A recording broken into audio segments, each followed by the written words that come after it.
अस्सलामुअलैकुम friend, this is me Faisal परदेसी। आप देख रहे हैं फैसल परदेसी यूट्यूब चैनल। दोस्तों, आज मैं मौजूद हूँ जी ज़ियाद सियाल साहब के साथ। अच्छे यूट्यूबर भी हैं, अच्छे शिकारी भी हैं, पाक इस्लामाबाद ग्रुप के सदर भी हैं, बानिया ग्रुप भी हैं, ग्रुप मालिक भी हैं।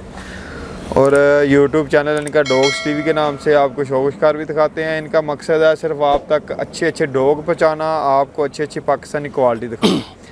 अगर वीडियोज़ इनकी अच्छी लगती है तो इनको लाइक कर दिया करें और इनके चैनल को लाजमी सब्सक्राइब कर लें, ताकि न्यू नोटिफिकेशन ये जो कुत्ते दिखाते हैं वो आपको वक्त के ऊपर मिलता रहे।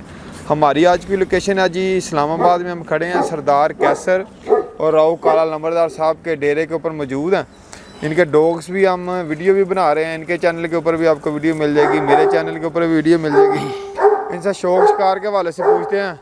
अस्सलाम वालेकुम जी। वालेकुम अस्सलाम जी। जनाब फैसल साहब की हाल चाल है? ठीक हो? ठीक ठाक सर। आज जनाब असी हाज़र होए हैं जनाब सरदार अनवर साहब, सरदार कैसर साहब के डेरे थे। शौक शिकार इन्हों बहुत अच्छा जी, बहुत अच्छे जानवर जनाब दिखाए इन्होंने।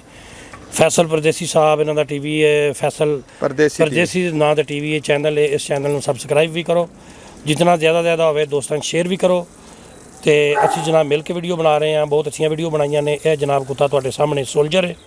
ये सोल्जर 5 मैच विनर है, 5 मैच विनर है ना, 5 मैच विनर है जी। बहुत अच्छा जानवर है, बहुत ही अच्छी ब्लड लाइन है। और इस तो पहले तुसीं वेख्या होना लूंडा बदमाश रहीम यार खान वाला, वो कुत्ता भी बहुत अच्छा इन्हां दा। तो जितने भी डाग ने बहुत प्यारे ने जी। शौक शिकार इस चीज़ नूं कहंदे ने। सरदार अनवर साहब, सरदार अनवर कैसर साहब जनाब, काला नंबरदार साहब। कितनी देर हो गई अपन शौक करदे जी? मैंने शौक शिकार करदे मैं 1993 तो शौक च। की सोचते हो इस तरह का डॉग कैनल देखिया पाकिस्तान के अंदर? किस तरह जिदा इन्होंने इंतजाम किया, इन्ने ज़्यादा डॉग कवर कर दे? बहुत ही अच्छा इंतजाम जनाब। जानवरों की सफाई है, जानवरों का हर एक पिंजरा देखा जी कि इस तरह का किसी शिकारी की नहीं जारी गल है। हर जगह जाना आना साडा रहिंदा है। शौक शिकार सारिਆਂ ਦਾ ਅਸੀਂ देखिया, लेकिन इस टाइम जो टॉप आर्डर है सरदार अनवर कैसर साहब, सरदार अनवर साहब और राव काला नंबरदार साहब, इन्हों के डेरे तो मौजूद हाँ। और इन्हों की वीडियो भी इसी अपलोड की है, फैसल भाई ने भी और मैंने भी। और इन्हों के जोड़े जंगले ने सफाई इन्हों की वो भी सारी दिखाई है, और इन्हों के सारे जानवर भी वाए ने। तो आखिर तो मैसेज यही है कि भराबंदी ना रहना चाहिए एक दूसरे नाल।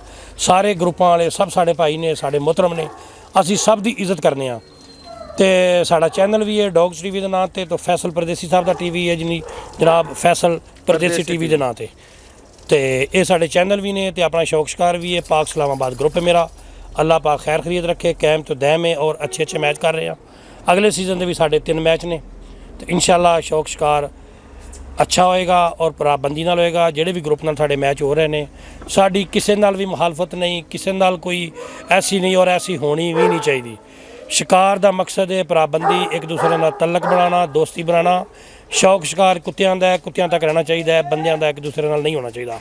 अच्छा जज साहब, कुत्ते दे किहड़े फौल आ ਜਿਹੜੇ साल सानू माफ़ कर देने चाहिए ते किहड़े फौल ਜਿਹੜੇ माफ़ नहीं करने चाहिए? सर फौल तो ये जी घौर है, घौर इन्होंने माफ़ की है, ठीक है। पहले 2 मिनट भी होंगे ने, पहले मिनट भी ने। ये ग्राउंड के मौके के मुताबिक होंगी है, 2 मिनटा की भी होंगी है। 2 मिनटा तक जिस घौर मारी उस तो बाद मारी तो कटिया जाएगा, ठीक है। जोड़ा फौल होंदा वो फौल होंदा है, जी आवाज़ कुत्ता कटदा है वो ज्यादती नहीं होनी चाहिए। और ये भी नहीं ज्यादती होनी चाहिए कि कुत्ता घौर मारे, घौर माफ़ है तो कुत्ता कट दिओ, क्योंकि लखां रुपये लोग खर्चते हैं अपने शौक की खातर। बड़ी मेहनत होंदी है इन्हां कुत्तियां ते। 1 महीना 1.5 महीना तैयार होने लगता, तो 1 लाख रुपया एक कुत्ते ते लगता तैयारी से। नजायज़ कुत्ता नहीं कटीना चाहिए, नजायज़ ज्यादती भी नहीं होनी चाहिए किसी भरा नाल, शिकारी नाल। और रैफरी जोड़ा भी रैफरी तुसीं इनवाइट करो और कोशिश करो कि अच्छा फैसला देवे। और दूसरी गल ये कुत्ते 4-4 महीने बाद बाल होंदे ने। इस चीज़ का जोड़ा ना ये गलत है, ये चीज़ जी गलत है। कुत्ता बहाल करो तो कुत्ते नूं ग्राउंड च करो। अच्छा, वीडियो देख के उस टाइम फैसला कर दिओ, क्योंकि सीनियर शिकारी सारे मौजूद होंदे ने ग्राउंड च। ते दोस्तों नाल तुहानूं गल्लां बातां भी सुनवा रहे हैं, तो डेरा भी दिखा रहे हैं। राव काला नंबरदार साहब का चैक करो, सारे कुत्तियां दे केज ही आ। बड़े खुशादा माहौल, गर्मियां नूं ठंडे ते सर्दियां नूं गर्म रखे इन्हां। असीं देखने ने देखिया कि कुछ भरा जिहड़े ने, कुछ ग्रुपां दे जिहड़े ने कि कुत्ते 6-6 महीने बाद बहाल कर दिंदे ने। या तो उस टाइम कुत्ते नूं बहाल करो, ग्राउंड दे विच फैसला करो अच्छे शिकारियां दिखा के। अगर मिली भुगत नाल 6 महीने तो बाद बहाल करना है तो ये कोई शौक शिकार वाली गल नहीं है।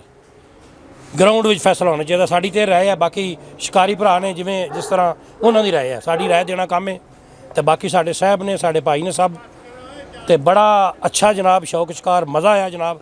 ਇਹ ਨਾਲ ਤੁਸੀਂ ਦੇਖ ਰਹੇ ਹੋ ਇਹ ਜਨਾਬ ਸਰਦਾਰ ਅਨਵਰ ਕੈਸਰ ਸਾਹਿਬ ਦੇ ਜਨਾਬ ਜੰਗਲੇ, ਸਫਾਈ ਕਿਤਨੀ ਪਿਆਰੀ ਹੈ ਜਨਾਬ। ਹਰ ਜੰਗਲੇ ਨੂੰ ਤੁਸੀਂ ਚੈੱਕ ਕਰ ਸਕਦੇ ਹੋ, ਕੈਮਰਾ ਫੈਸਲ ਵੀ ਮਾਰ ਰਹੇ ਨੇ। ਤੇ ਵੇਖੋ ਸਫਾਈ ਕਿਤਨੀ ਹੈ ਕਮਰਿਆਂ ਦੀ, ਔਰ ਇਹ ਜਿਹੜੇ ਕਾਰਪਟ ਲੱਗੇ ਨੇ, ਕੱਪੜੇ ਲੱਗੇ ਨੇ, ਹਰ ਕਮਰੇ ਤੇ ਇੱਕ ਕੱਪੜਾ ਹੈ। ਇਹ ਬਾਹਰ ਲੱਗੇ ਆ ਜਿਹੜੀ ਤਾਨ ਛਿੱਕਤ ਕਹਿੰਦੇ ਨੇ ਇਸਨੂੰ। ਤੇ ਸ਼ਾਮ ਨੂੰ ਕੁੱਤੇ ਇਹਨਾਂ ਪਿੰਜਰਿਆਂ 'ਚ ਹੁੰਦੇ ਨੇ। ਮਜ਼ਾ ਆ ਗਿਆ ਜੀ ਸ਼ੌਕ ਸ਼ਿਕਾਰ ਦਾ। ਤੇ ਸਫਾਈ ਇਹ ਕਬੂਤਰ ਨੇ ਜਨਾਬ ਇਹਨਾਂ ਦੇ, ਬਹੁਤ ਪਿਆਰਾ ਪਿਆਰਾ ਜਨਾਬ ਇਹਨਾਂ ਨੇ ਇੰਤਜ਼ਾਮ ਕੀਤਾ ਹੈ। ਕਿਆ ਬਾਤ ਹੈ, ਤਬੀਅਤ ਖੁਸ਼ ਹੋ ਗਈ ਹੈ। ਤੇ ਇਸ ਦੇ ਨਾਲ ਹੀ ਜਨਾਬ ਅਸੀਂ ਇਜਾਜ਼ਤ ਚਾਹੁੰਦੇ ਹਾਂ ਜਨਾਬ। ਤੇ ਦੁਬਾਰਾ ਰਿਕੁਐਸਟ ਕਰਨੇ ਆ ਕਿ ਸਾਡੇ ਚੈਨਲ ਨੂੰ ਸਬਸਕ੍ਰਾਈਬ ਕਰਨਾ ਬਿਲਕੁਲ ਨਾ ਭੁੱਲਣਾ, ਤਾਂ ਕਿ ਹਰ ਅੱਛੀ ਤੋਂ ਅੱਛੀ ਵੀਡੀਓ ਸਾਡੀ ਕੋਸ਼ਿਸ਼ ਹੁੰਦੀ ਹੈ ਤੁਹਾਡੇ ਨਾਜ਼ਰੀਨ ਤੱਕ ਪਹੁੰਚਾਈਏ। ਠੀਕ ਹੈ। परदेसी टीवी और डॉग्स टीवी दोनों चैनल ने, दोनों ਨੂੰ सब्सक्राइब करो। बहुत मेहरबानी अल्लाह पाक। ਲੋ ਜੀ ਤਾਰਕ ਗਿੱਲ ਸਾਹਿਬ तारक गिल साहब ने थोड़ा जिहा अज़ारे ख्याल ਵਿੱਚ ਹਿੱਸਾ ਇਹ ਵੀ ਪਾ ਦੇਣ ਸ਼ੌਕ ਸ਼ਿਕਾਰ ਦੇ ਵਾਲੇ ਨਾਲ। ਸਰ ਰਾਓ ਕਾਲਾਦਮ ਲੰਬਰਦਾਰ ਸਾਹਿਬ ਦੇ ਡੇਰੇ ਤੇ ਆਏ ਆ। ਕੀ ਤੁਸੀਂ ਮਾਸ਼ਾਅੱਲਾ ਬੜਾ ਸ਼ੌਕ ਹੈ ਜੀ ਇਹਨਾਂ ਦਾ, ਤੇ ਬਹੁਤ ਅੱਛੇ ਬੰਦੇ ਨੇ। ਕੀ ਆਂਦੇ ਹੋ ਇਹਨਾਂ ਦਾ? ਮੈਂ ਕਹਿੰਦਾ ਜੀ ਪੂਰੇ ਪਾਕਿਸਤਾਨ ਵਿੱਚ ਜਿਵੇਂ ਕੁੱਤੇ ਕਿਸੇ ਨੇ ਨਹੀਂ ਰੱਖੇ ਜਿਵੇਂ ਇਹਨਾਂ ਨੇ ਰੱਖੇ ਨੇ। ਇਹ ਜਨਾਬ ਬਹੁਤ ਅੱਛਾ ਸ਼ੌਕ, ਬੜਾ ਦਿਲ ਖੁਸ਼ ਹੋਇਆ ਜੀ। ਅਲ ਫਤਿਹ ਗਰੁੱਪ ਤਾਰਕ ਬੜਾ ਦਿਲ ਖੁਸ਼ ਹੋਇਆ ਜੀ ਇਹਨਾਂ ਦਾ ਸ਼ੌਕ ਸ਼ਿਕਾਰ ਵੇਖ ਕੇ। ਤੇ ਬੜਾ ਮਜ਼ਾ ਆਇਆ ਜੀ ਇੱਥੇ, ਬੜਾ ਇੰਤਜ਼ਾਮ, ਬੜਾ ਹਰ ਤਰ੍ਹਾਂ ਹੀ ਬਿਲਕੁਲ ਠੀਕ ਹੈ ਜੀ। ਸਾਨੂੰ 2 ਦਿਨ ਹੋ ਗਏ ਨੇ ਇੱਥੇ, ਤੇ ਬਸ ਦਿਲ ਹੀ ਨਹੀਂ ਕਰ ਰਿਹਾ ਵਾਪਸ ਜਾਣ ਨੂੰ। ਦਿਲ ਹੀ ਨਹੀਂ ਕਰ ਰਿਹਾ ਜੀ, ਡੇਰੇ ਹੀ ਲਾ ਲਏ ਪੱਕੇ। 3 ਦਿਨ ਤੇ ਹੋ ਗਏ ਨੇ ਨਾ। ਮਜ਼ਾ ਆ ਗਿਆ ਜੀ। ਤੇ ਅੱਲਾਹ ਪਾਕ ਖੈਰ ਖਰੀਦ ਰੱਖੇ ਜੀ ਸਭ ਨੂੰ। ਠੀਕ ਹੈ, ਅੱਲਾਹ ਹਾਫਿਜ਼। ਇਸ ਦੇ ਨਾਲ ਹੀ ਜਨਾਬ ਇਜਾਜ਼ਤ ਚਾਹੁੰਦੇ ਹਾਂ। खुदा हाफिज़।